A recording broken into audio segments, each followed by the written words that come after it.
Hakuna mwanaume ambaye anapenda uke mpana.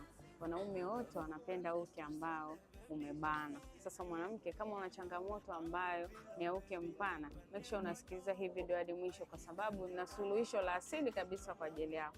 Kitu cha kwanza, tumia matembele, tumia tikiti maji, tumia na nanasi. Hivi ukitumia kama juisi asubuhi na jioni itakusaidia kwanza kupata ute katika kushiriki tendo la ndoa, lakini pia itakusaidia kukaza na kubana vizuri ile misuli ya uke.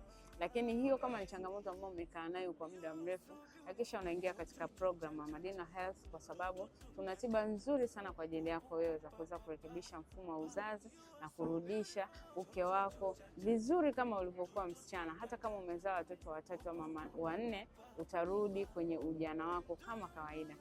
Make sure una share hii video na wengi wajifunze, lakini pia linda afya yako, kwa sababu afya ni mtaji.